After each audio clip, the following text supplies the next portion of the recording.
Muy buenas tardes.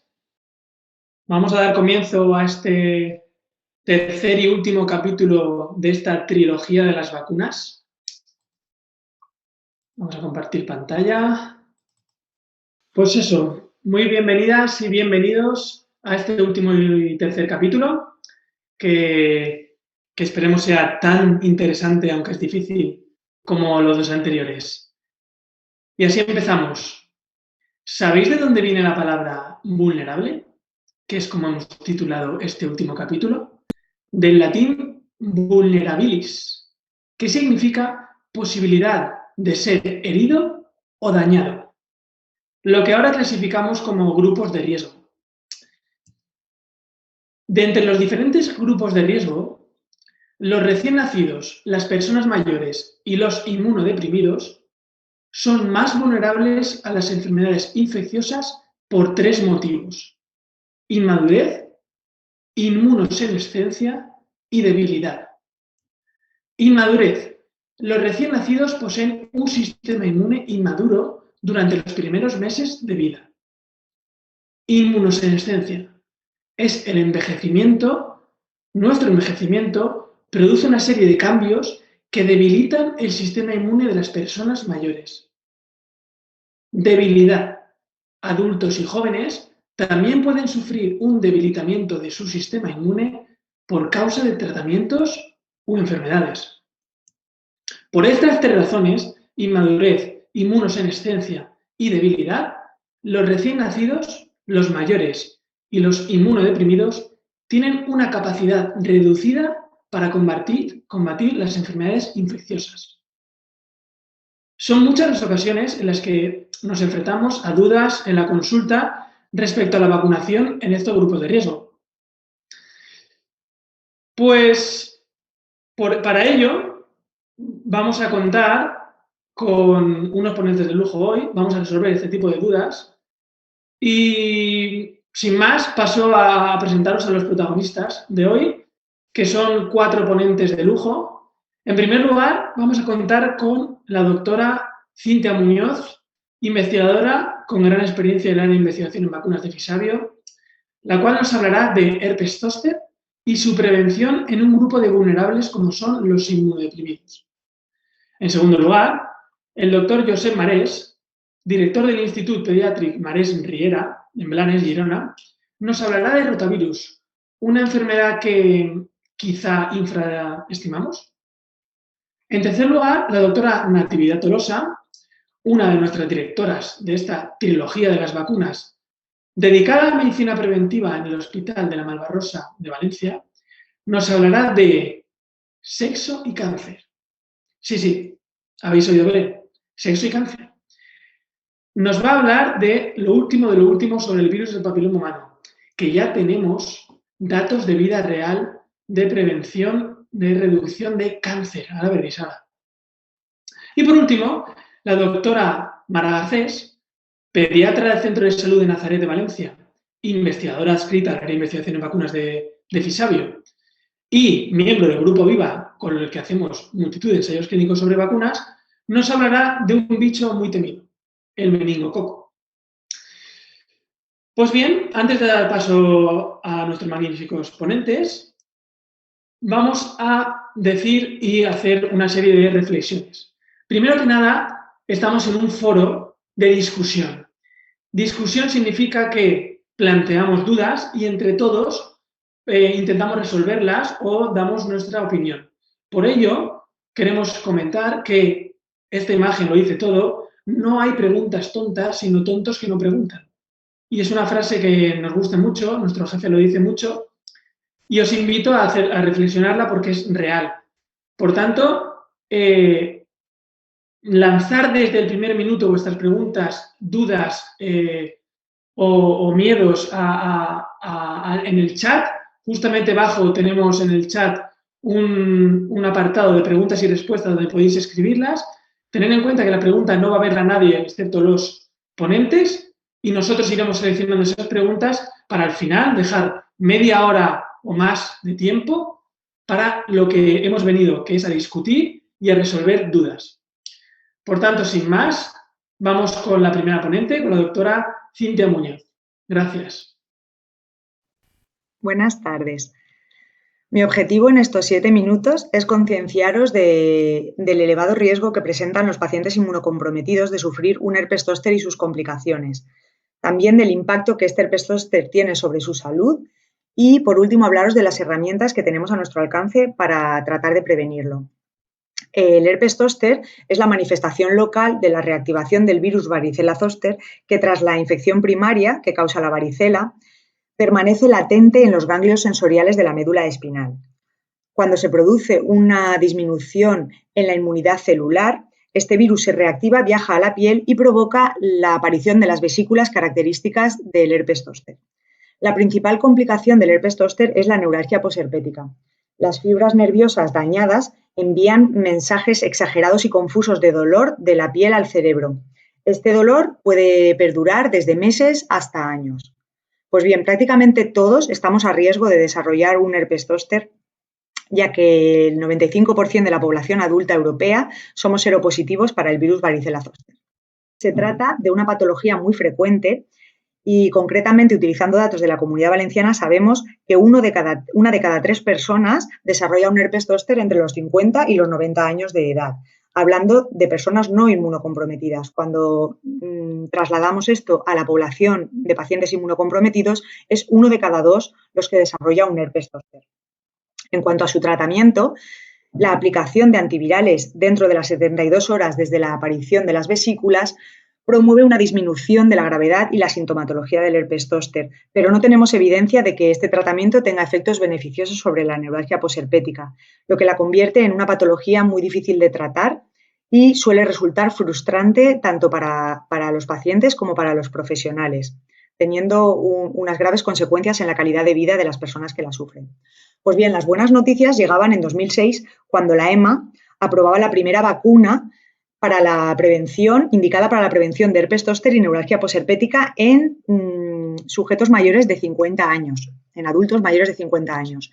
Se trataba de una vacuna de virus vivos atenuados, por lo cual está contraindicada en pacientes inmunocomprometidos. Por lo tanto, en los primeros trabajos en los que participé en el área de investigación en vacunas, nos centramos en identificar posibles grupos de riesgo que tuvieran una mayor carga de enfermedad por herpes zóster y que se podrían beneficiar de esta vacuna. En concreto, identificamos tanto los pacientes diabéticos como los pacientes con EPOC y los pacientes con insuficiencia cardíaca como grupos de riesgo, presentando una mayor incidencia de herpes zóster y de complicaciones. Además, el herpes zóster tenía un gran impacto sobre las patologías de base y observamos que en un elevado porcentaje de pacientes con diabetes, por ejemplo, este herpes zóster provocaba una descompensación de la diabetes.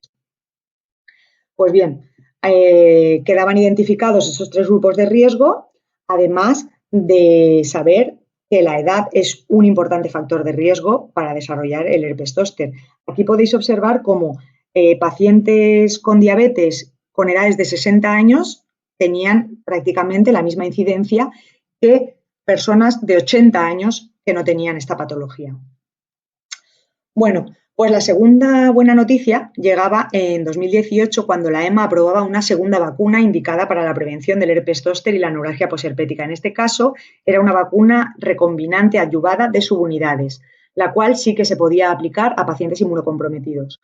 Con lo cual nos pusimos manos a la obra y tratamos de analizar la carga de enfermedad por herpes zóster y el impacto que el herpes zóster tenía en esta población de inmunocomprometidos.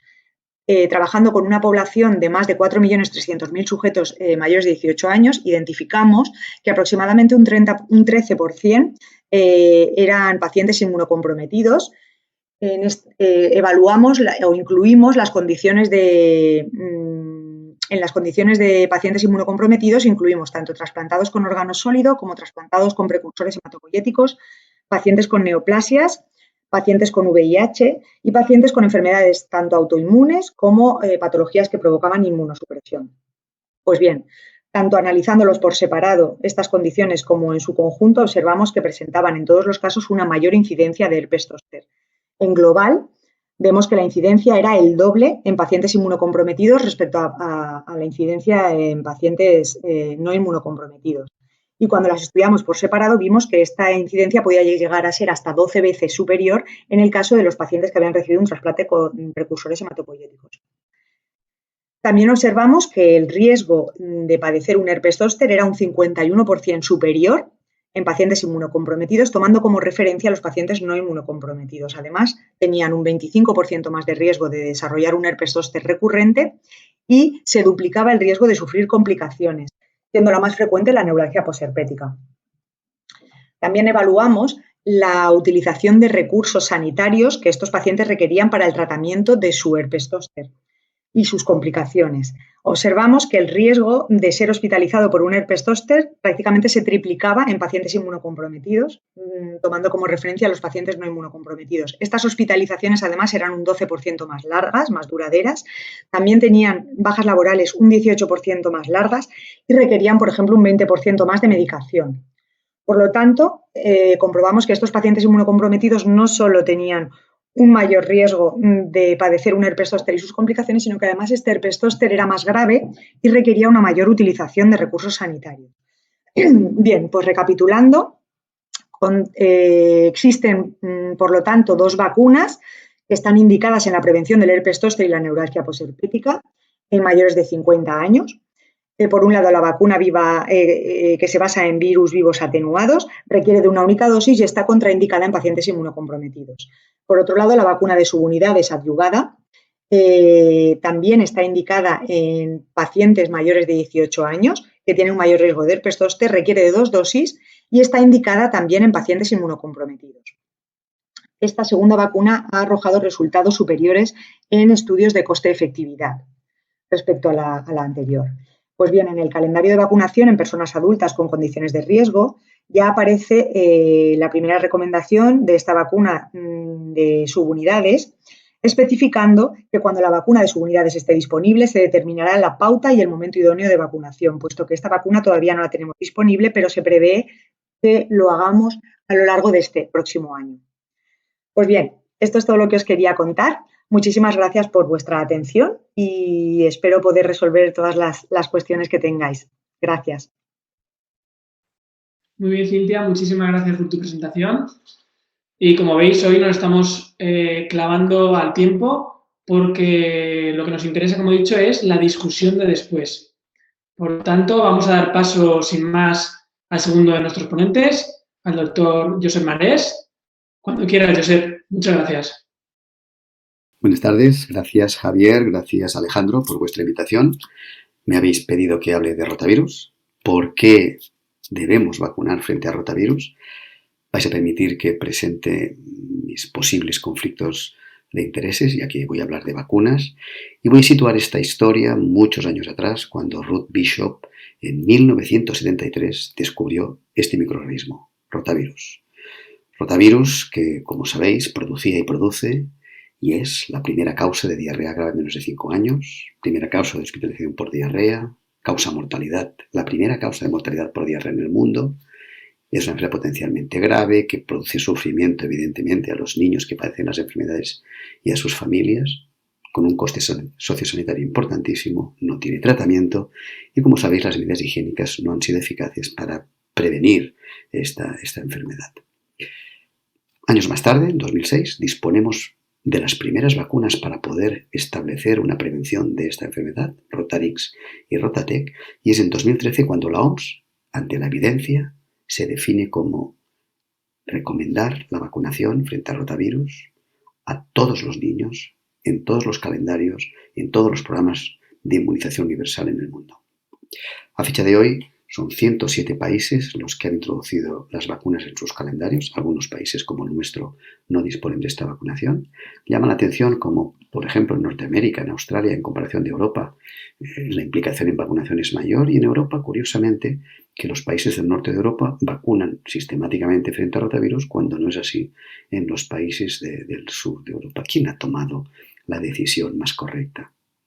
Bueno, lo que sí que es evidente es que hemos podido aprender, debido a que muchos países han incluido la vacunación, qué es lo que ha ocurrido. ¿Realmente el impacto ha sido tan bueno como se esperaba? ¿Realmente ha habido una mejoría de la carga de esta enfermedad? ¿El impacto ha sido el esperado o debido a la aparición de otras cepas que escapan a las vacunas se ha producido una elevación de carga de enfermedad no prevenida y hemos quedado casi como al principio. ¿Realmente debemos seguir vacunando? Estados Unidos fue uno de los primeros países en presentar resultados que fueron realmente espectaculares. Esta es la onda epidémica año tras año que producía rotavirus en la comunidad. Se introduce la vacuna en 2006 y pocos años después, con una cobertura vacunal de alrededor del 70%, se aplana la estación de rotavirus. Desaparece la curva epidémica de rotavirus, con el impacto sociosanitario, económico, asistencial que esto representa.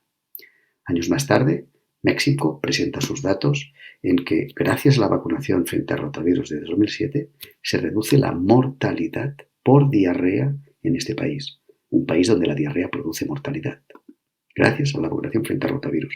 Pero no solo México, también Brasil, Panamá presentan datos similares. Y ahí se podrían plantear, bueno, en países en vías de desarrollo quizá ahí sí esté justificado, pero en nuestro entorno, bueno, en Reino Unido, un país cercano al nuestro, en 2013, siguiendo las recomendaciones de la OMS, introduce la vacunación en calendario.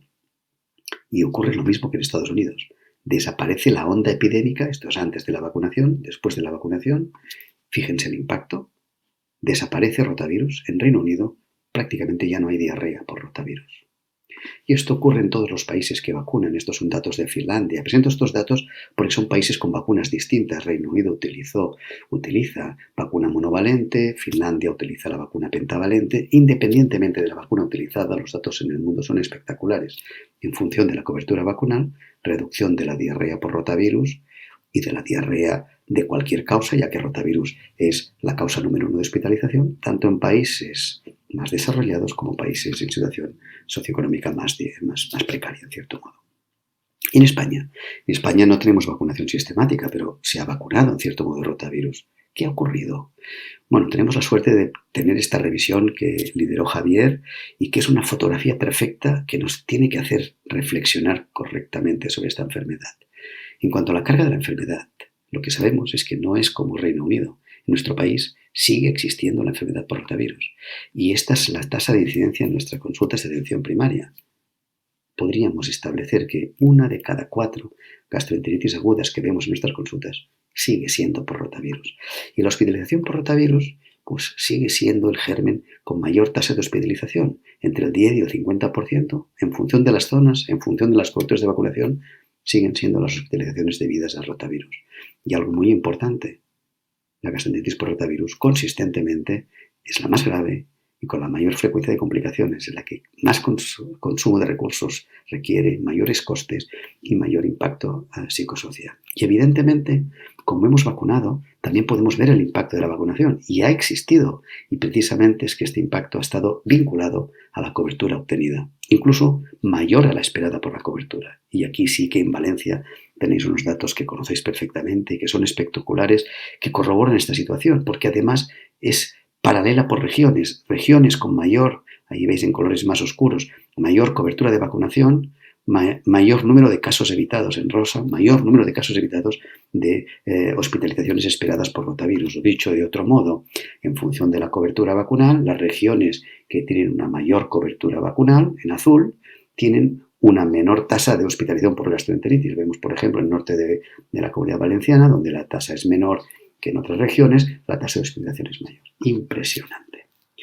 Bueno, y este es el resultado en el mundo. Allí donde la diarrea produce mortalidad, vacunar de rotavirus la reduce, y tanto en países en desarrollo como países como el nuestro, la vacunación frente a rotavirus reduce hospitalización por rotavirus y hospitalización por diarrea en general.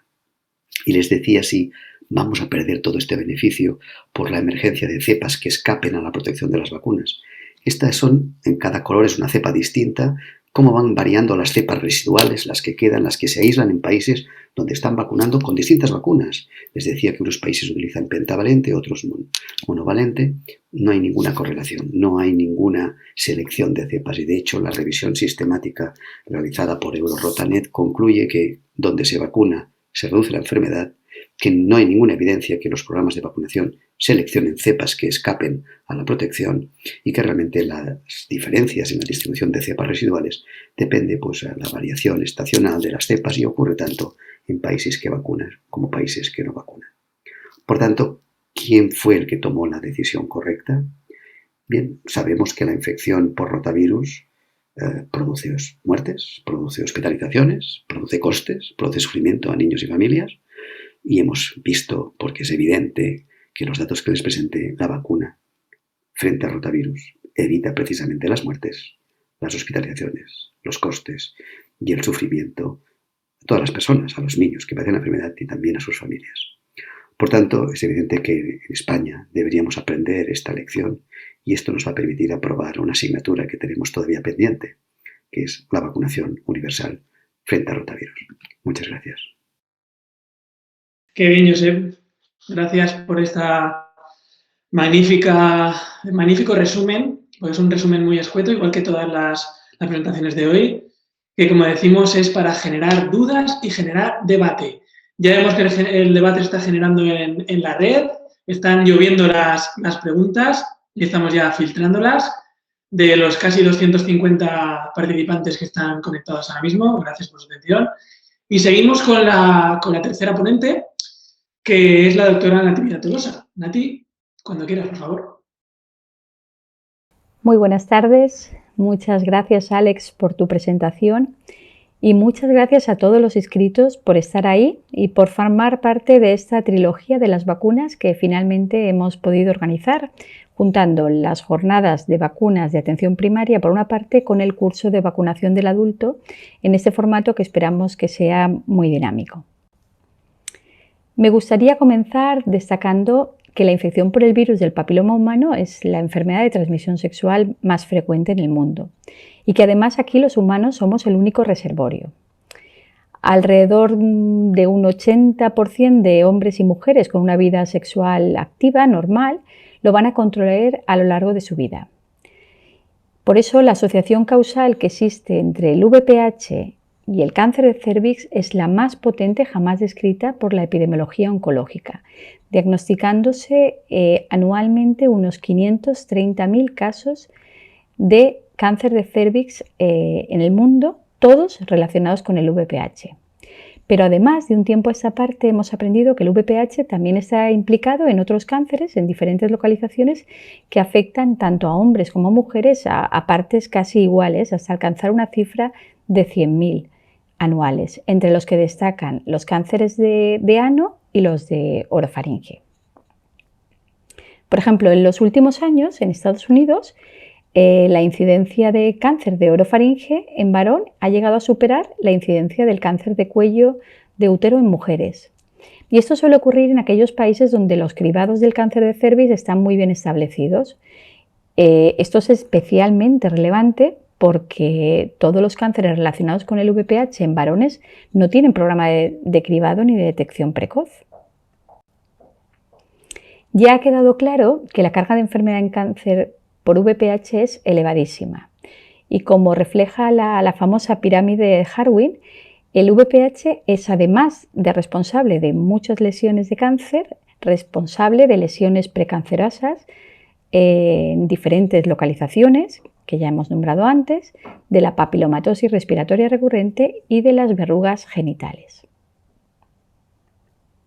Pero afortunadamente, desde hace más de una década, disponemos de una herramienta preventiva como es la vacuna frente al VPH, que actualmente no está solo dirigida a prevenir el cáncer de cérvix como inicialmente se pensaba, sino que está dirigida a controlar ya toda la carga de enfermedad relacionada con esta infección. Por lo que en los últimos años cada vez tenemos más indicaciones para esta vacuna. En nuestro país, las niñas adolescentes se empezaron a vacunar en el año 2008 y tras pequeñas modificaciones en el calendario actualmente tenemos una pauta financiada con 2 dosis a la edad de 12 años, aunque la Asociación Española de Pediatría extiende esa recomendación a los varones adolescentes a esa edad. Las coberturas de vacunación varían entre las distintas comunidades autónomas, alcanzando alrededor de un 80% con segunda dosis, muy lejos de lo que se consigue con otras vacunaciones infantiles. Actualmente disponemos de 3 tipos de vacunas: la vacuna bivalente, la vacuna cuadrivalente y la vacuna monovalente. Las tres incluyen los serotipos 16 y 18, que son responsables de aproximadamente el 70% de todos los cánceres de cuello uterino, y de una fracción también variable de cánceres de vulva, de vagina, de pene, de ano y de orofaringe. Estas dos últimas vacunas, la vacuna cuadrivalente y la nonavalente, incluyen además los tipos 16 y 18, perdón, 6 y 11, que protegen del 100% de los casos de papilomatosis respiratoria recurrente y más del 90% de las verrugas genitales. Antes de que apareciera este documento de la Ponencia de Programas y Registro de Vacunaciones, cada comunidad autónoma más o menos tenía una recomendación diferente para los distintos grupos de riesgo en población no financiada, en población no adolescente. Pero desde que en 2018 el Ministerio de Sanidad estableció que la vacuna estaba indicada y financiada para un conjunto de pacientes que incluyen los pacientes con infección por VIH, los receptores de trasplante tanto de órgano sólido como de progenitores hematopoyéticos, los hombres que tienen sexo con hombres y las personas que trabajan en la prostitución siempre que no sobrepasen los 26 años de edad. Y luego, muy interesante, también están incluidas en la vacunación VPH todas las mujeres que hayan tenido que ser conizadas por una lesión precancerosa. En este caso de vacunación de grupos de riesgo, todas las pautas son con 3 dosis, no como 2 como los adolescentes. Y bueno, después de todos estos años hablando de vacuna de VPH, los resultados que vamos obteniendo después de más de una década pues son muy buenos, son espectaculares. En los últimos años hemos aportado estudios que demuestran la disminución de verrugas genitales, que se ha podido demostrar antes porque tienen un periodo de incubación más corto, y también la disminución de las lesiones preneoplásicas con el uso de la vacuna del papiloma. Pero por fin, el pasado mes de octubre, el New England Journal of Medicine publica este estudio sueco que demuestra por fin la reducción de cáncer de cérvix invasor en la población vacunada. Y además es una reducción espectacular. Bueno, es algo por lo que podemos decir que no todo en el 2020 ha sido malo. En este estudio realizado en Suecia se ha objetivado una reducción que cuando las mujeres eran vacunadas antes de los 17 años alcanzaba casi el 80%, el 90%, mientras que si las mujeres eran vacunadas en una edad entre los 18 y los 30 años, el porcentaje de reducción de cáncer invasor era superior al 53%. Esto era un poco todo lo que estábamos esperando, pero claro, como el cáncer de cervix tiene un periodo de incubación tan largo, pues no lo hemos podido obtener hasta pasados 10 años de implantar la vacuna. Pero yo creo que este es un resultado fundamental. Y entonces, según esto, ¿quiénes serían los vulnerables en relación al virus del papiloma? Pues a mi parecer serán todos aquellos que se queden fuera de la protección de la vacuna, confieren toda la carga de enfermedad, como serían varones adolescentes, mujeres adultas sanas y aquellas con circunstancias especiales pero que no han sido incluidas en la ponencia, como todas las que necesitan medicación inmunosupresora. Y para finalizar, ¿cuál sería entonces la idea principal que quiero que os llevéis a casa? Pues que tenemos una vacuna frente al virus del papiloma humano que es segura, que es efectiva y que además no es una vacuna exclusiva frente al cáncer de cérvix, sino que tiene muchas más indicaciones y que la mayoría de las personas se van a poder beneficiar de sus beneficios. Muchísimas gracias. Gracias, Nati. Como siempre, muy aclaradora. Sobre todo me ha encantado el mensaje para llevar a casa, que muchas veces es con lo que nos quedamos. Muchas gracias. Me está encantando vuestra respuesta en las redes a las preguntas, la verdad, súper interesantes. Luego las iremos comentando y os animo a seguir haciéndolo. Y cada vez sube más el número de participantes, cosa que me agrada más aún. Pasamos a la última de nuestras sesiones, si os parece, y luego vamos con la esperada discusión. Mara, cuando quieras, por favor. Gracias. Hola, buenas tardes otra vez. Estos son mis potenciales conflictos de interés. Y este es mi verdadero conflicto de interés, la salud de los niños. Los seres humanos nacemos con un sistema inmune completamente funcional, con una sola excepción, que es la habilidad para generar una respuesta de anticuerpos frente a los polisacáridos de las bacterias encapsuladas durante los 2 primeros años de vida. Es por ello que pues hace aproximadamente no más de 20 años, los pediatras que en la época invernal veíamos niños con cuadros febriles, éramos conscientes de que aunque el cuadro febril pudiera parecer un catarro de vías altas, que había la posibilidad de que el niño evolucionara en las siguientes 12 horas y que pudiera volver al hospital presentando un cuadro de infección bacteriana grave tanto en forma de sepsis o de meningitis. Y también éramos conscientes entonces, como lo somos ahora, que ninguna de las escalas predictivas que tenemos en la actualidad y teníamos entonces tiene la suficiente sensibilidad para descartar totalmente la presencia de una enfermedad bacteriana grave en un lactante. En los años 80, y gracias al desarrollo de las vacunas conjugadas, las primeras vacunas desarrolladas fueron frente a Haemophilus influenza. Fijaros, en la gráfica de la derecha tenéis el impacto que supuso la introducción de la vacunación frente a Haemophilus con cápsula, la Haemophilus tipo B, y en la imagen de la derecha el impacto que supuso la introducción de la vacuna conjugada frente a neumococo, con una disminución drástica en los dos casos de la enfermedad en muy poco tiempo tras la vacunación. Y otra de las buenas noticias fue que estas vacunas también consiguieron disminuir las resistencias antibióticas bacterianas gracias a su aplicación. En la actualidad, pues disponemos de un calendario sistemático que protege frente a esta enfermedad, frente a Haemophilus influenza, frente a los 13 serotipos de neumococo y parcialmente frente a meningococo. Si recordáis, la incidencia de enfermedad meningocócica es mucho mayor en 3 etapas de la vida, ¿vale? Fijaros que sería en las edades extremas, tanto en lactantes como en personas mayores, y también un pico en los adolescentes. Pero quiero llamaros la atención sobre la importancia de la incidencia que hay de la enfermedad en los menores de 12 meses.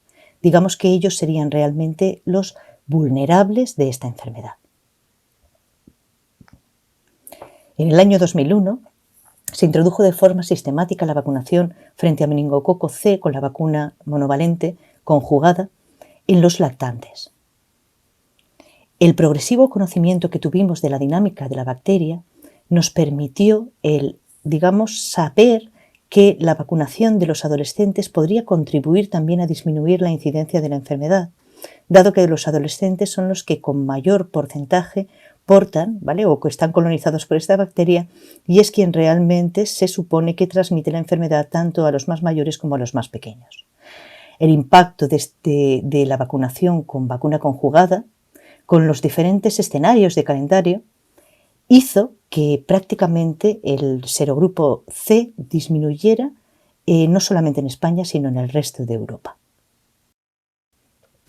¿Y a qué me refiero cuando hablo de protección indirecta, como os decía, con los adolescentes? Pues bueno, aquí tenéis una niña en la que imaginamos que va a caer una tormenta y le acabamos de dar un paraguas para que se proteja, ¿vale? Esto sería un símil perfecto para decir que es como si la hubiéramos vacunado, ¿vale? La tormenta podría ser pues la infección meningocócica.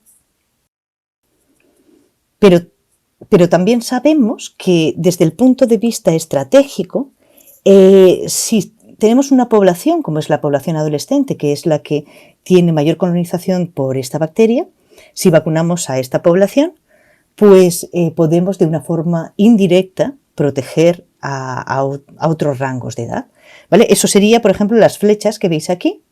Si os fijáis, pues bueno, hay mucha gente con paraguas, pero hay algunos que están debajo del paraguas de otros, con lo cual se están protegiendo de forma indirecta, es decir, no han recibido la vacunación, pero gracias al paraguas de otro, pues no van a tener la enfermedad. No obstante, desde mi punto de vista, no me cabe la menor duda que probablemente la mejor protección que se puede ofrecer a cualquier sujeto sería pues una protección directa a través de la vacunación. Y más siendo conscientes en la actualidad que disponemos ya de un arsenal de vacunas para todos los serogrupos, no solamente para el serogrupo C, sino para el resto de serogrupos que, pues como el W o el Y o el B, también son frecuentes en nuestra zona, en Europa y en España. Todas estas vacunas de nuevo desarrollo en determinados países, como por ejemplo Reino Unido, han demostrado cómo tienen una efectividad vacunal alta, con una reducción de enfermedad significativa por encima del 50%.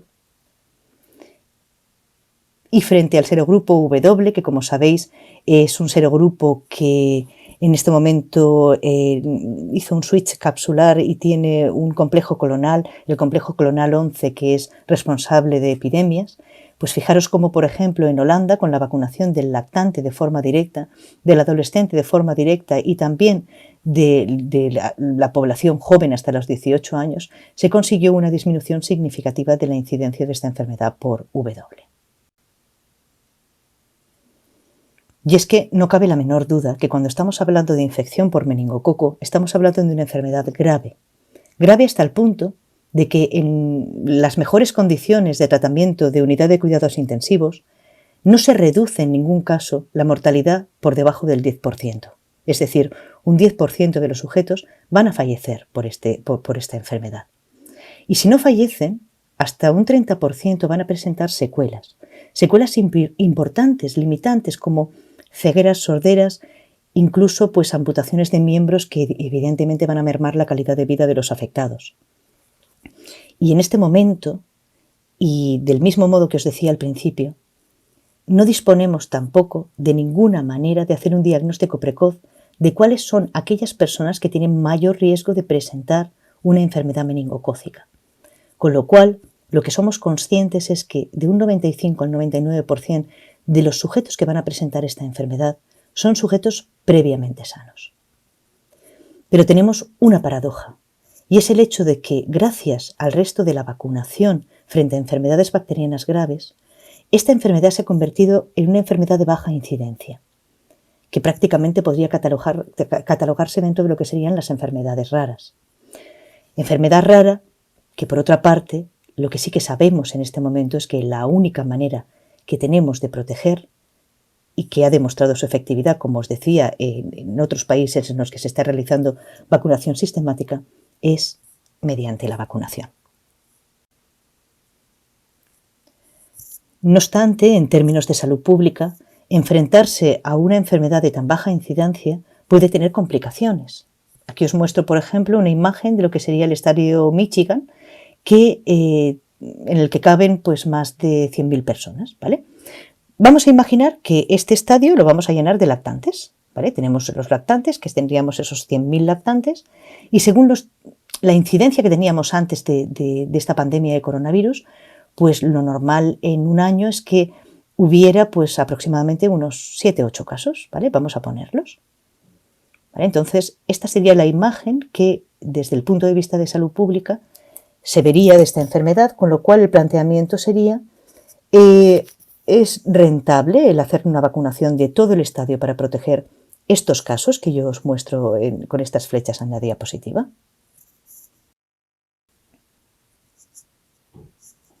Es por ello que desde el punto de vista de salud pública se han ensayado diferentes estrategias para poder hacer una protección de forma indirecta, como os decía, es decir, sin la vacunación de determinadas cohortes de edad.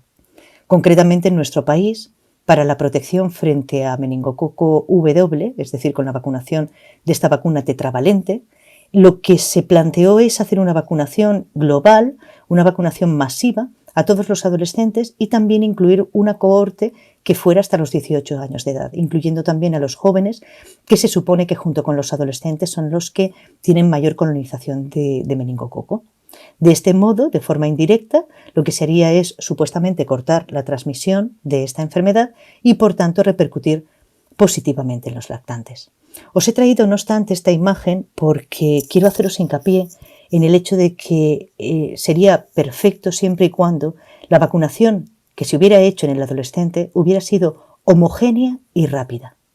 Y como veis en la imagen, cada comunidad autónoma ha iniciado la vacunación del adolescente de forma distinta Y si no era suficiente el hecho de esta heterogeneidad que ya había al inicio, pues imaginaos ahora en términos de pandemia cómo ha disminuido pues, la vacunación justamente no solamente en los adolescentes, sino en las cohortes que tienen mayor edad, que además ya no están controladas por los pediatras y que hay que llamar específicamente para que vengan a vacunarse.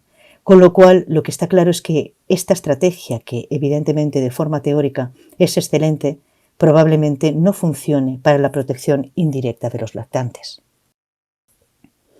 Además, en este momento no tenemos suficiente evidencia tampoco de si realmente la vacunación con tetravalente, por digamos un efecto de clase, porque se trata de vacuna conjugada, es capaz de eliminar el estado de portador nasofaringeo como hace la vacuna monovalente C o A.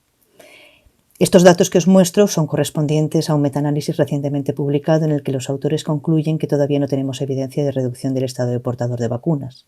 Sabemos que no la tenemos con meningococo B y somos conscientes que la vacunación de meningococo B realmente hace una protección individual, pero tampoco somos conscientes si realmente va a funcionar la protección de forma indirecta con la vacuna tetravalente, concretamente para el serogrupo W.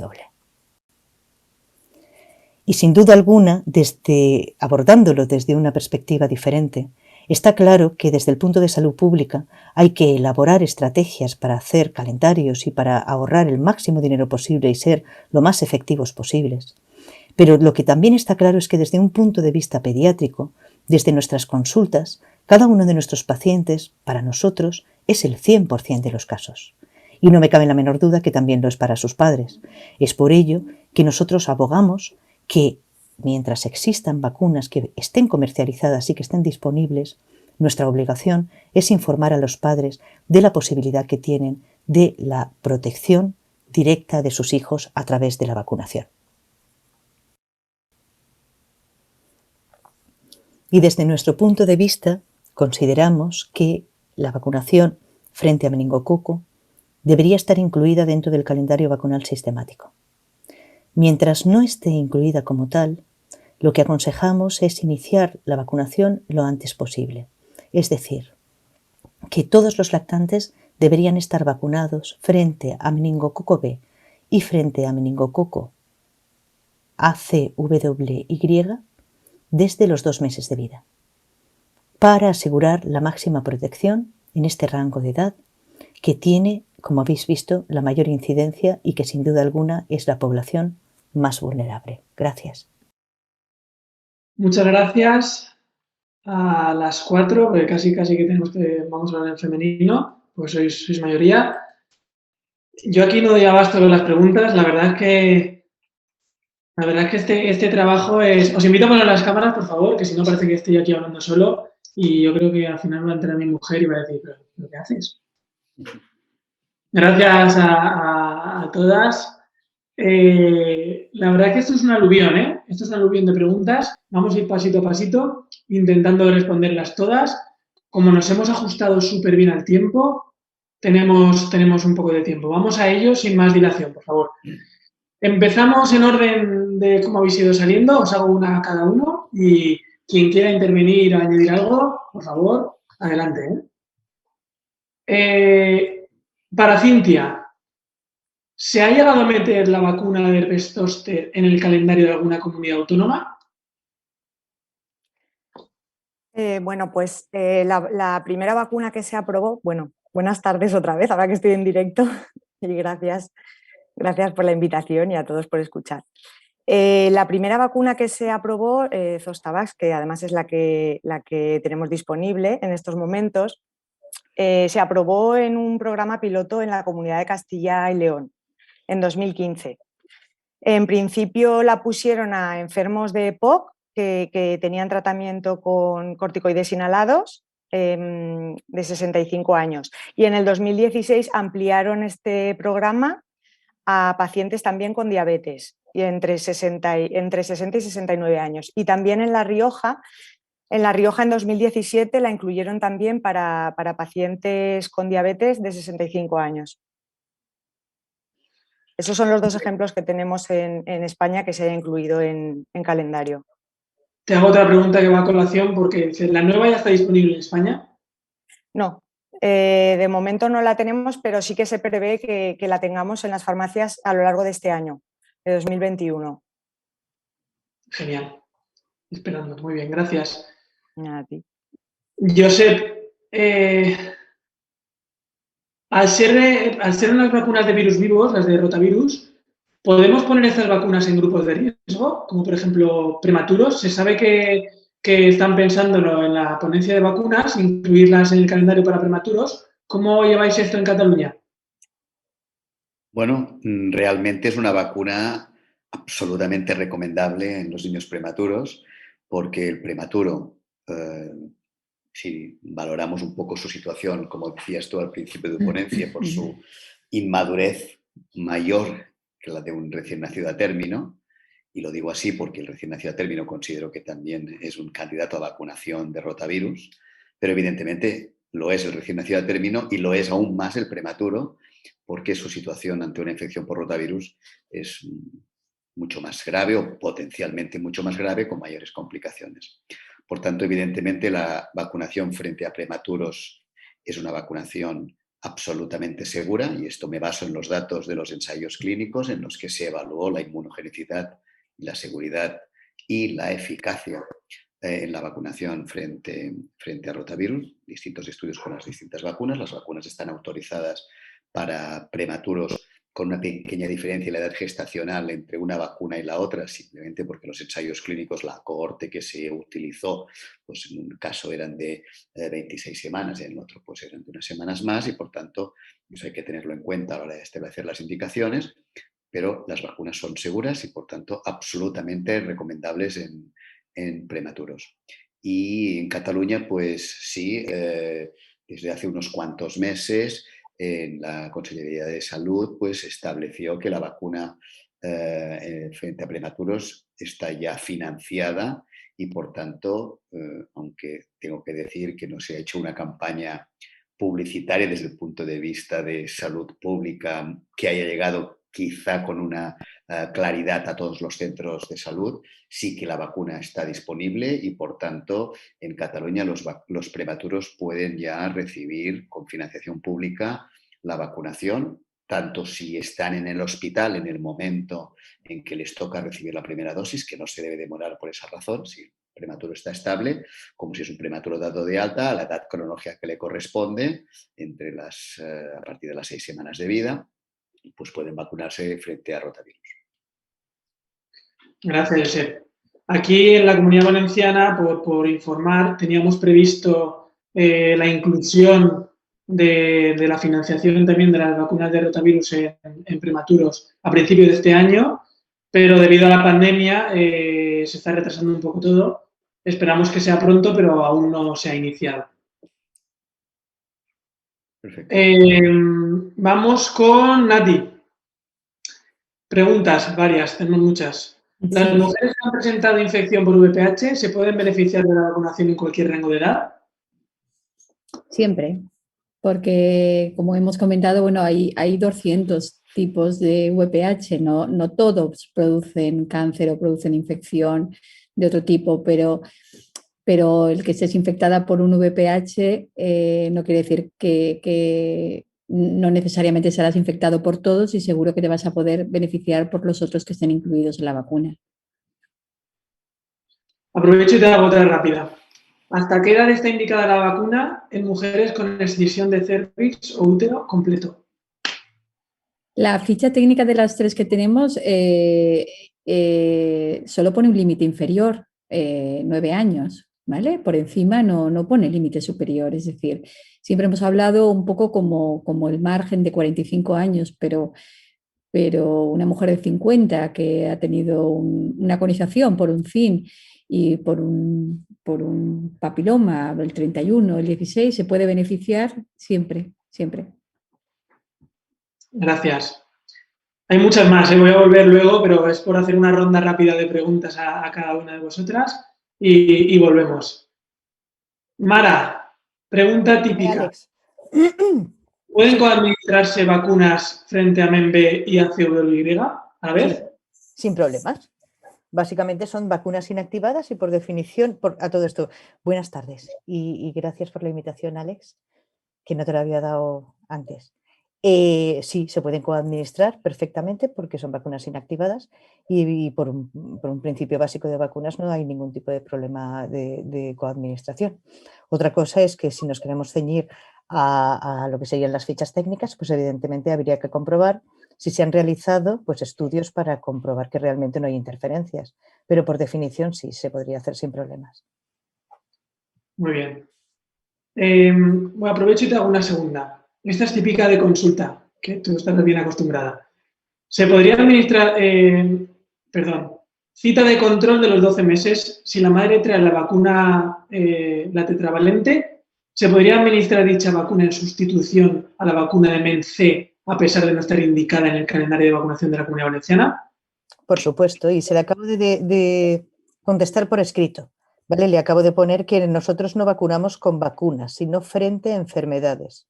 Con lo cual, si tenemos vacunas autorizadas por la Agencia Española del Medicamento y del Producto Sanitario, en los que su indicación pone claramente que hay una protección tanto frente a W, Y como a y a C, el hecho de que tengamos una vacuna monovalente que protege frente a C, si no protegiera frente a C, la agencia no lo hubiera autorizado, hubiera dicho protege frente a W, pero no frente a C. Con lo cual, partiendo de esa premisa y partiendo del hecho de que es un producto que está comercializado y se puede indicar, pues evidentemente, es lo que te digo, protegemos de enfermedades, no utilizamos vacunas. Es un calendario para proteger de enfermedades. Ha quedado claro. Yo creo que bien claro. Que no nos guiamos por calendario, sino enfermedades. Otra cosa es que dentro de la política vacunal, evidentemente, nuestro sistema haya hecho una inversión con una vacuna monovalente que, pues claro, está claro que si se ha hecho un gasto, pues esa vacuna pues debería gastarse como tal. No obstante, y partiendo de la premisa de una protección, como os decía, individual, desde mi punto de vista, la protección no tendría que ser ni siquiera los 12 meses.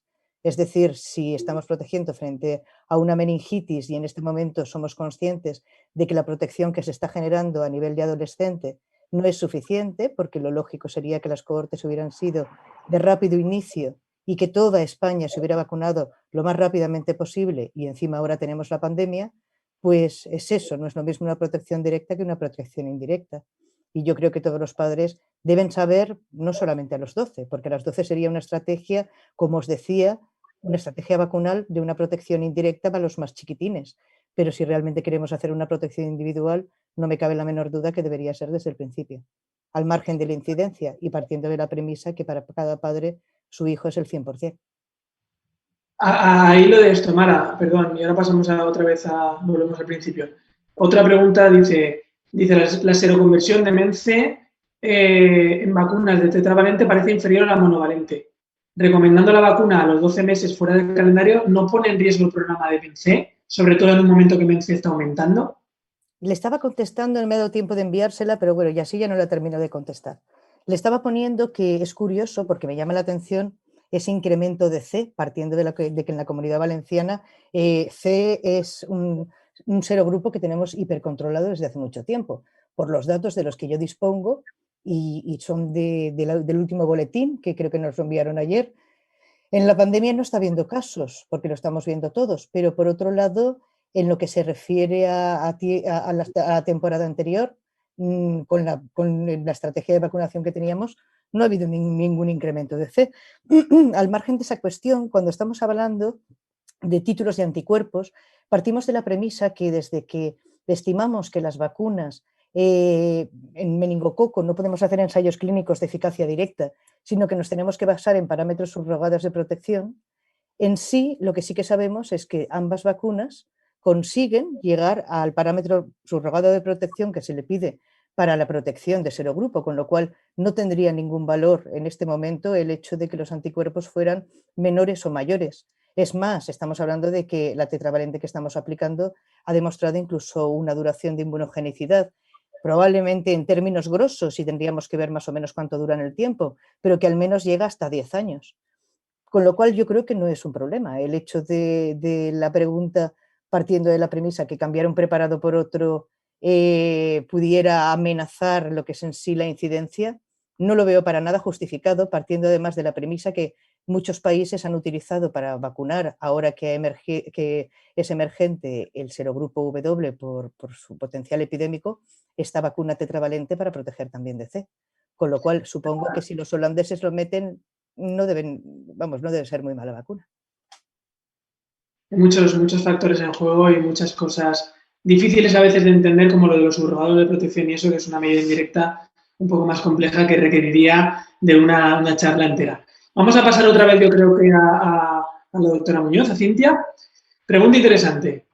A ver, dice, ¿los vacunados de varicela tienen el mismo riesgo de desarrollar herpes zóster?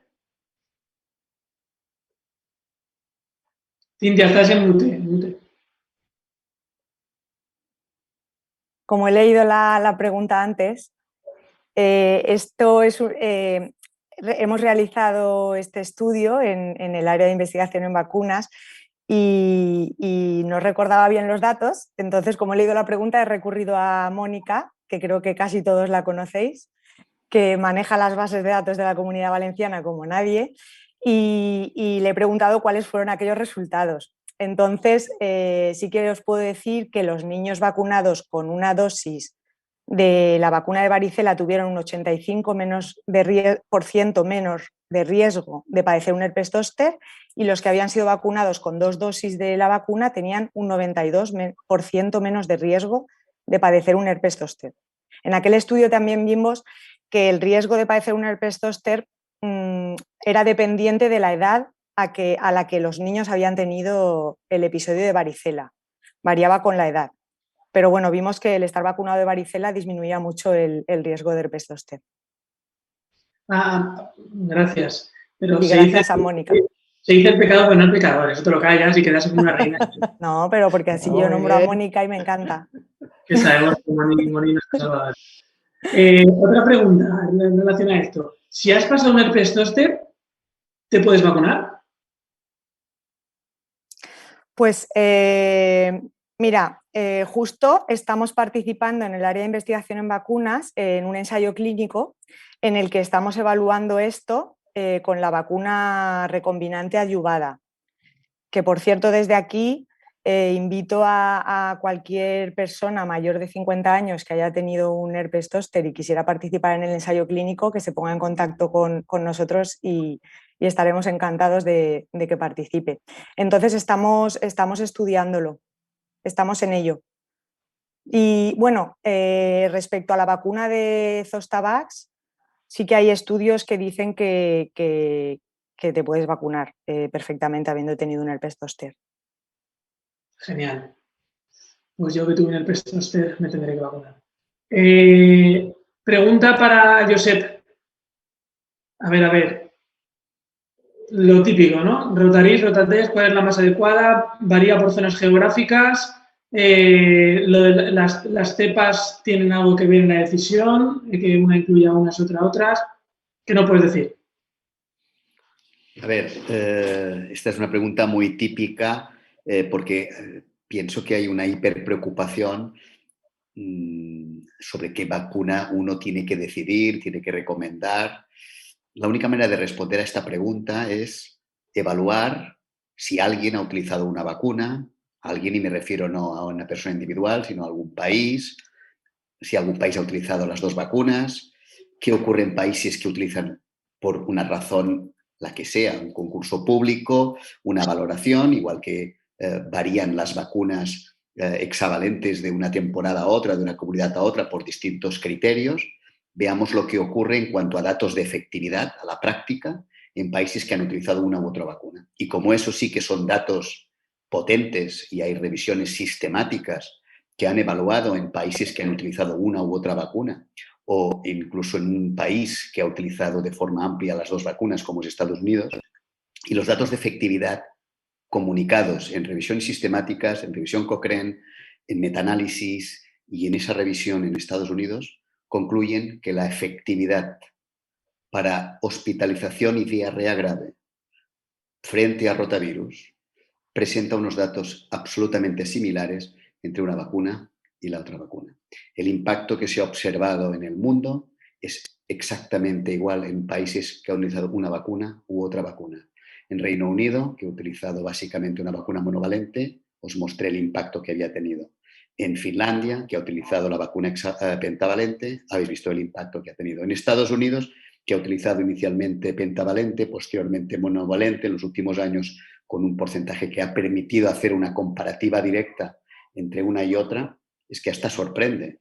Y voy a presentar o voy a comunicar los datos evaluados en Estados Unidos en un estudio realizado por un autor independiente que ha evaluado la efectividad en Estados Unidos frente a diarrea grave y hospitalización por rotavirus utilizando vacuna pentavalente o vacuna monovalente. El resultado de efectividad es 80% para la vacuna monovalente, 80% para la vacuna pentavalente en un mismo periodo. Por tanto, la conclusión es, desde mi perspectiva, que yo no me dedico a vender vacunas, es vacuna frente a rotavirus. Utiliza la vacuna que quieras, pero convéncete de que vacunar de rotavirus es importante.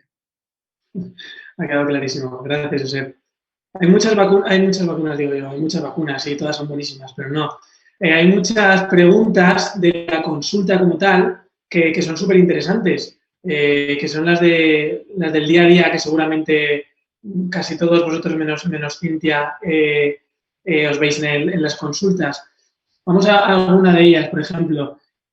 Dice, madre Sparnati, dice, una madre que adquirió la vacuna Cervarix para su hijo y se la administró en 2019. Ahora, con 14 años, se detecta que solamente tiene una vacuna puesta y se le recuerda a la madre la necesidad de la segunda dosis. En la actualidad desea ponérsela nonavalente. ¿Podría ponérsela o debe ponerle la misma de entonces?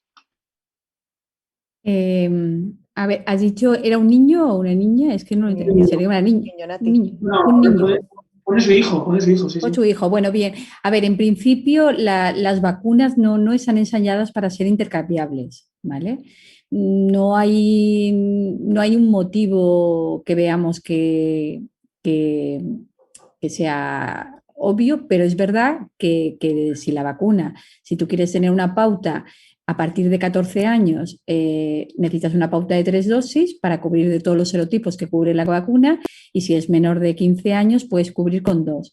Si intercambias una vacuna con otra, pues seguramente no llegarás a las dosis recomendadas por el fabricante, ¿vale? Entonces, es mejor mantener la pauta, y si solo se le ha puesto una, pues y quieres cambiar, poner la pauta completa que le corresponda por edad. Vale. Hay muchas preguntas. La verdad es que este trabajo que hacen en la televisión de estar con las preguntas y tal es difícil, ¿eh? Dice, en relación con VPH también, 4 serotipos. Si ha habido una infección por uno de los otros no incluidos, ¿es recomendable ampliar con la vacuna de 9 serotipos para sin 9? Muchas gracias. A ver, la vacuna, ninguna de las vacunas VPH es terapéutica, ¿vale? Es profiláctica, prevención primaria, ninguna es terapéutica. Cuando ya estamos infectados por uno de los serotipos, ¿vale? Entra toda la prevención primaria, que podemos ser pues educación sexual, la vacuna, y luego están las técnicas de prevención secundaria con el cribado para evitar que esa lesión derive en un cáncer invasor. Pero no es terapéutica. Siempre puedes proteger con una vacuna de los otros serotipos, ¿vale? Pero no porque estés infectado con una, te puedes vacunar y entonces protegerte de la infección que ya tienes. A esa tendrás que tratarla o esperar que se aclare por sí sola. Exacto. Más preguntas. Esto está que arde, ¿eh? A ver, Marta dice, ¿qué me dices de otros vulnerables como los mayores de 65 años? Sé que eres pediatra, pero sé que sabes mucho. ¿Dices para la protección de la meningococemia? De meningitis en general. Habla de meningitis en general. Porque sabemos que el pico, ¿no? Muchas veces es, los adolescentes lo portan, pero luego están las dos partes de grupos poblacionales, primeras etapas de la vida y luego más mayores. ¿Qué sabemos, no? Y luego también tengo otra pregunta a la vez de que yo creo que es interesante, que se te la hago yo, de que informes un poco de lo que viene en meningitis, que es muy bonito, de las vacunas que están viniendo. De los que estamos haciendo juntos, bien.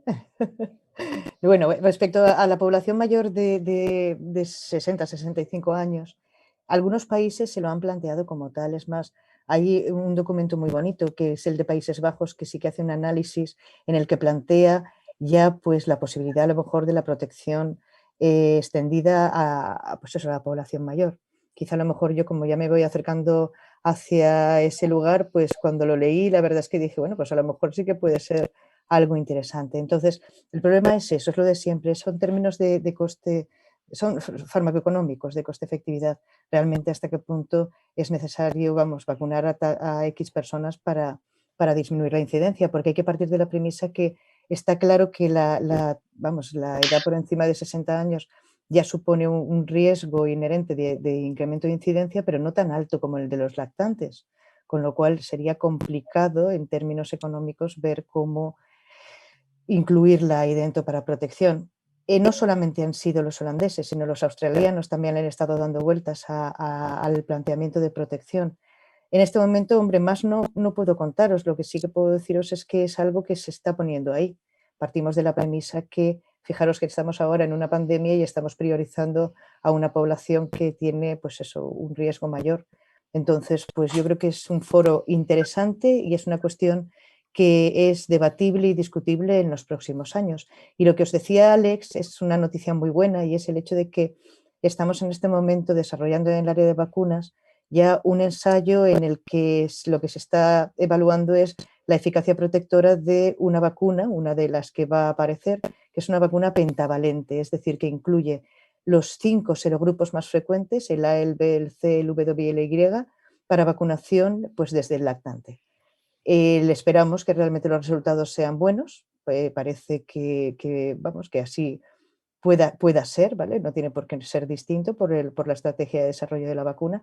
Y si fuera así, pues imaginaos, supondría en un solo pinchazo vacunar frente a 5 serogrupos. Vamos, una súper buena noticia. Y un problema menos en vuestras consultas cuando os van diciendo, ¿no? ¿Cuál me pongo? ¿B, tetravalente? ¿Cuál de las dos? ¿El dinero? Tal. Seguro que sí. Pregunta para Josep. ¿Que ¿Hay riesgo de vacuna de rotavirus e invaginación intestinal? Otro tema que ha sido muy discutido.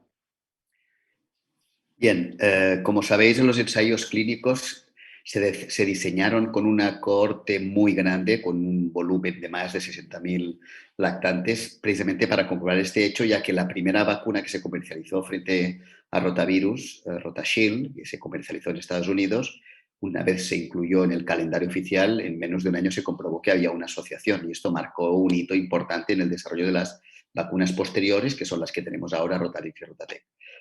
Bien, en los ensayos clínicos no se demostró ninguna asociación con invaginación intestinal, pero cuando se utilizó de forma masiva, sabéis que hay efectos secundarios muy poco frecuentes que solo podemos llegar a descubrir cuando hay una vacunación ya a población general. Todos los estudios de farmacovigilancia nos permiten detectar aquellos efectos mucho menos frecuentes, y eso permitió comprobar que sí, hay una pequeña asociación con un incremento de riesgo de invaginación intestinal con ambas vacunas comercializadas actualmente, Rotarix y Rotatec. Para que tengáis una idea, el riesgo de invaginación intestinal medio, para poner un dato medio, diríamos el que se produce espontáneamente en la población, en lactantes, en niños alrededor de un año de edad, es de 50 casos por 100.000 niños año. El hecho de vacunar con rotavirus puede incrementar entre 1 y 5 más, es decir, 1 o 5 más por 100.000 niños años. Es un pequeñísimo incremento de riesgo que se escapa al control de un sistema de farmacovigilancia. Que un año hayas tenido 50, 49 y 51, no vas a poder detectar la asociación con invaginación intestinal. Pero cuando se hicieron estudios dirigidos a detectarlo, se vio que había pequeños clústeres de aumento de invaginación en la semana posterior, sobre todo a la primera dosis. Por tanto, sí existe este pequeño riesgo que se minimiza, y ahí es donde está el mensaje importante, cuando esta vacunación se hace muy precozmente. Si iniciáramos la vacunación a los 5 o 6 meses de vida, 4, 5 o 6 meses, el riesgo de invaginación es mucho más evidente. Por esa razón, las vacunas frente a rotavirus deben administrarse pronto y siempre antes de las 12, 14 semanas de vida, para que ese riesgo prácticamente sea nulo. Dicho esto, y aceptando este pequeñísimo riesgo que comentaba, 1 a 5 casos por 100.000 niños, y evaluando lo que tenemos en cuenta cuando valoramos el beneficio-riesgo de cualquier vacuna, ponemos en una balanza el beneficio, en la otra el riesgo, vamos a valorar si el hecho de que haya invaginaciones va a aumentar el riesgo de hospitalizaciones en países desarrollados como, por ejemplo, Estados Unidos. Podemos tener un pequeño incremento de hospitalizaciones por las invaginaciones, pero la relación beneficio-riesgo en cuanto a evitar hospitalizaciones por las diarreas por rotavirus es de 1000 a favor de la vacunación. Quiere decir que en los países donde rotavirus no mata, vamos a evitar muchas más hospitalizaciones si vacunamos, 1000 veces más, que el pequeño riesgo de invaginación intestinal que condiciona una hospitalización donde no produce mortalidad ni una cosa ni la otra. Y en los países en desarrollo donde rotavirus mata y una invaginación puede matar, puede haber un incremento de mortalidad incluso por el hecho de una invaginación asociada a rotavirus, a la vacunación de rotavirus, pero va a haber 70 veces más de mortalidad por la propia enfermedad. Por tanto, incluso en esta situación que hablamos de mortalidad, el beneficio-riesgo en cuanto a posible mortalidad por invaginación frente a reducción de mortalidad por diarrea por rotavirus sigue siendo absolutamente favorable. Y nos tenemos que acostumbrar que el beneficio-riesgo de cualquier estrategia sanitaria es la balanza entre el beneficio y el riesgo. Y el perfil de las vacunas es absolutamente, absolutamente favorable y así lo reconocen todas las agencias, la OMS, y por eso la recomendación de la vacunación es universal para países en desarrollo y para países desarrollados. Gracias, ha quedado bastante claro. Como dijo Mara una vez, que me quedé impresionado, que si alguien hubiera visto en urgencias un menor realmente deshidratado por una gastroenteritis aguda debido a rotavirus, cómo se engancha al suero y al biberón, es realmente impactante. Debe de serlo. Eso lo hemos visto, sí. A ver, pregunta a la doctora Tolosa. Dice, ¿qué vacuna es la que se utilizó en Suecia para confirmar la efectividad frente al cáncer de cervix? Que no lo hemos comentado, lo has comentado, pero que la gente se quede bien claro que es una vacuna frente a un cáncer, que eso se dice pronto y rápido, y que está demostrando realmente en vida real esos efectos impresionantes, esa efectividad impresionante. Pues sí, esto, por eso decía yo que no era para que no podamos decir que todo en el 2020 ha sido malo, porque hemos estado cada año siempre aportando datos de los estudios, de la evidencia que había, de la reducción de carga de enfermedad con la vacuna del VPH, pero por fin tenemos un poco como lo que estábamos esperando, ¿no? El gran colofón. En este caso, el estudio sueco del New England se ha hecho con Gardasil, con la vacuna tetravalente, ¿vale? Y es un estudio longitudinal donde se ha seguido durante más de 10 años a más de 1.600.000 mujeres y los resultados son espectaculares porque vacunar en una edad adolescente con menos de 17 años, no tanto por la edad, sino sobre todo porque seguramente ahí habrá mucha gente que todavía no, muchas niñas que no habían empezado las relaciones sexuales, prácticamente hace desaparecer el cáncer de cervix con una reducción del 90%. Esto ya no es, esto es efectividad, esto es real, ¿vale? Gracias. Esto está siendo, la verdad, yo me he pasado del tiempo y no he dicho nada a nadie porque como estamos aquí tan metidos y veo que el número de participantes sigue estando ahí, no sé si hacemos un par de preguntas más y lo dejamos. Nati, tú que eres una de las jefas, ¿qué dices? Estamos conectados, ahora ya que nos hemos puesto seguimos, ¿no? Mándanos un globo. ¿Vale? Mándanos un globo, una pizza y vamos, y aquí todos están contentos. Una Coca-Cola y feliz. Venga, una rondita más, va, que luego ya descansamos, ¿no? Si queda alguna duda importante por resolver.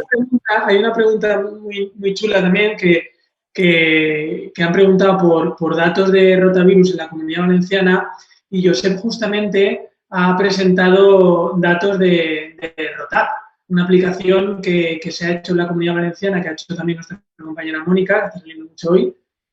Y ahí hay datos justamente de todo tipo de datos que manejamos de hospitalizaciones de gastroenteritis aguda y gastroenteritis aguda debido a rotavirus, riesgo, incidencia, coberturas vacunales de los menores de 3 años de la Comunidad Valenciana. Es una aplicación que está al alcance de todos y os podéis manejarla, jugar con los datos y descargaros incluso gráficas para vuestras presentaciones o para vuestro saber que os apetezca.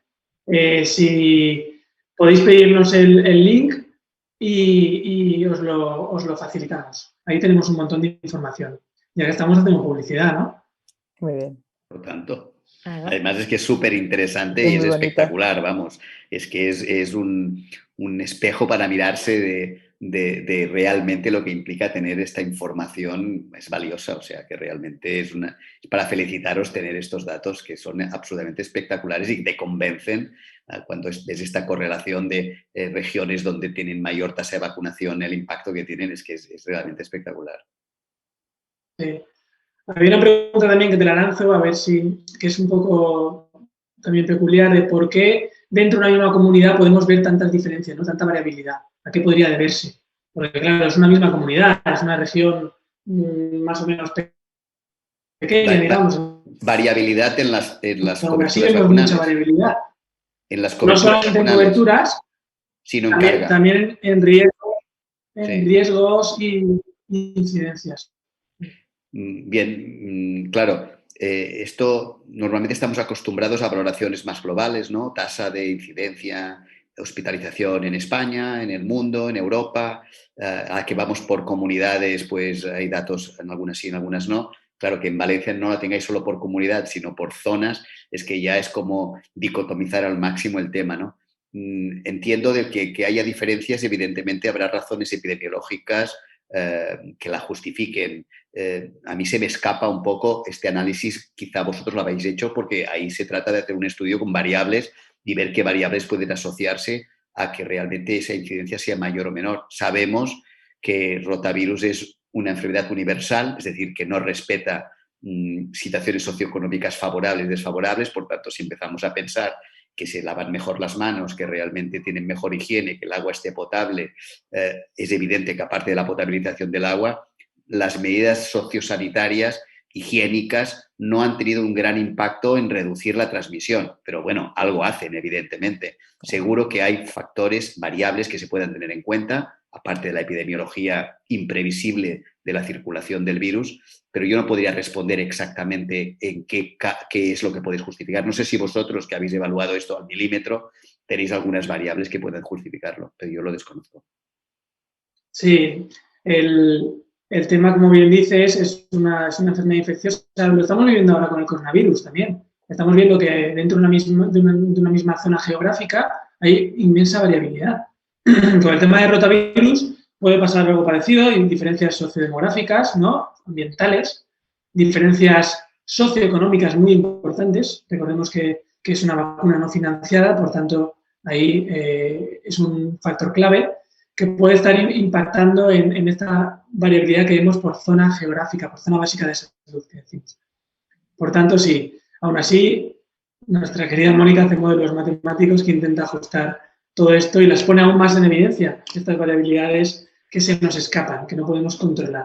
Hombre, seguro que un factor, Alejandro, muy importante que va a condicionar es la cobertura vacunal, que eso sabemos seguro que impacta. O sea, allí donde hay cobertura, la cobertura vacunal es proporcional a la reducción de carga de enfermedad y además es súper proporcional. Y ahí donde se vacuna el 40% hay un impacto, donde se vacuna el 60% hay más impacto, pero además con la gran noticia que el impacto es mayor que el porcentaje de cobertura, o sea, que hay una inmunidad de grupo rápida con pocas coberturas. O sea, es una vacuna tan fantástica que realmente, bueno, es que es una vacuna que tendríamos que tener todos en nuestro calendario en toda España y debería estar ya en estos momentos incluida. Es así. También hemos presentado en varias presentaciones internacionales, congresos internacionales, la inmunidad de grupo y pronto la publicaremos también. Sí, sí. Entonces, una pregunta general, ¿no?, que nos han lanzado, que la verdad es que respecto a vulnerables, ¿no? Dice, estos grupos de riesgo vulnerables, incluyendo también embarazadas, por ejemplo, no suelen incluirse en ensayos clínicos. Lo estamos viendo ahora con las vacunas de COVID-19. ¿Podríais explicar por qué? ¿Quién quiere? Hombre, es una cuestión ética. Quiero decir, se supone que los pacientes que entran dentro de un ensayo clínico son sujetos que no tienen un riesgo inherente. Por ejemplo, una mujer gestante, pues evidentemente está gestando un hijo. Entonces es una cuestión puramente ética. Yo no sé si queréis aportar alguna cosa más, pero yo creo que es lo lógico y en cierto modo lo que se hace pues, después cuando se tiene que evaluar qué es lo que sucede, pues hombre, se pueden hacer estudios longitudinales en los que se pueda evaluar, pero está claro que lo normal es hacer pues eso, estudios puente en los que se ve luego realmente si hay una protección o no. Pero claro, siempre va a haber una respuesta. Se puede hacer, pero no es lo común. Lo común es hacerlo primero en la población sana. ¿Vale? Pero vamos, en sí se podría hacer, pues sí, vamos, es más, se hacen estudios en inmunosuprimidos, pero se parte de la premisa que en los primeros estudios se hace sobre población sana. Exacto. Sí, hay un factor más a tener en cuenta, que incluso para vacunas de una gran historia de utilización, realmente los estudios que se han hecho embarazadas no han sido estudios diseñados para embarazadas, sino han sido estudios en los que algunas mujeres se han quedado embarazadas mientras hacían el estudio, con lo cual has acabado teniendo datos de que no pasaba nada, no porque lo hubieras provocado, sino porque realmente, y esto nos ha pasado con las vacunas, por ejemplo, frente a la rubéola, la vacuna triple vírica, vacuna frente a varicela, que los datos, gracias, entre comillas, a que mujeres se quedaron embarazadas que no deberían haberse quedado, pues resulta que esto nos aporta datos. Pero es evidente que vacunar a una embarazada te lo vas a plantear cuando tengas tantos estudios de seguridad previos en población sana, en población inmunodeprimida, en población con patologías, en niños. Los niños también los estudiamos más tarde, no empezamos un ensayo clínico nunca por niños. ¿Y por qué no? Pues porque primero vamos acotando precisamente para garantizar una cosa que nadie debe olvidar de las vacunas. Es el producto sanitario al que exigimos mayor seguridad. Y por tanto nos planteamos el tema de la seguridad de vacunas, que es de lo único que se habla de seguridad de fármacos, y es el fármaco más seguro, porque precisamente lo evaluamos con la máxima seguridad. Y esa es una de las razones. Eso es, y fíjate que a colación de lo que dices tú, creo que es muy importante que la gente sea consciente que incluso las vacunas vivas que no se administran en la gestación por una cuestión de cuidado, incluso cuando ha habido gestaciones y mujeres que se han vacunado con triples víricas o con vacunas de virus vivos, nunca se ha encontrado ningún tipo de malformación, y mucho menos, evidentemente, con las inactivadas, motivo por el cual en este momento, cuando se plantea la vacunación de una mujer que es gestante y está en primera línea ahora en la pandemia de la COVID, por eso se dice que hay que evaluar cuál es el riesgo-beneficio, porque probablemente una vacuna inactivada pues, no produzca tampoco ningún tipo de problema. Oye, yo creo que viene siendo el momento de que vayamos pensando en preparar la cena o dar un paseíto ahora que aún nos dejan, ¿no? Que queda poco tiempo para que nos encierren otra vez. Y vamos a ir concluyendo, ¿no? Voy a, si me lo permitís, voy a compartir pantalla para concluir, porque no solamente concluimos este tercer capítulo, que yo creo que ha sido otro éxito, sino que concluimos esta trilogía de las vacunas, por mucho que nos pese. Y bueno, ¿veis mi pantalla? Sí, comparte. Pues nada, yo quería concluir, obviamente, pues agradeciendo, ¿no? a todo el mundo que ha hecho posible esta trilogía de las vacunas, que yo creo que ha sido un formato súper innovador. Nos hemos adaptado a la situación actual, como hay que hacer, y hemos llegado igual de lejos o más que habitualmente lo hacemos, compartiendo en nuestro hotel de siempre las jornadas de vacunas y el curso del adulto. Hay que agradecer a los patrocinadores, ¿no? Sin ellos no sería posible, a los avales, que sin ellos tampoco sería posible, al Corte Inglés, que siempre nos apoya, ¿no? José Manuel, Pedro, a Paula, a todo el área de vacunas y que siempre estoy haciendo posible esto, en especial mención, como no, a Bego, a Juli y a todos, porque todos hemos participado, a Nati, a Javier, obviamente, y a todos ustedes, ¿no? Y a todas ustedes que estáis ahí. Gracias por los más de 700 inscritos y más de 400 personas conectadas o de media, 300, 400. Gracias a todos los que han hecho posible esta trilogía, como he dicho, y esperemos el año que viene que Y yo siempre he querido, como es una trilogía, ¿no? Y es unos capítulos, pues continuará, ¿no? Yo creo que acabamos así. Gracias por su atención de corazón. Y gracias a todos los ponentes y a todo el mundo por haber hecho esta trilogía de las vacunas un éxito y esperamos veros muy pronto. Recordad que los vídeos están colgados en la plataforma y permanecerán colgados para poder verlos y disfrutarlos y poder usarlos, al menos durante todo este año hasta las jornadas que vienen. Así que nada, gracias a todos, buenas noches. Muchas gracias. Cuidaros mucho. Adiós. Igualmente. Gracias. Sí. Adiós. Adiós. Adiós a todos.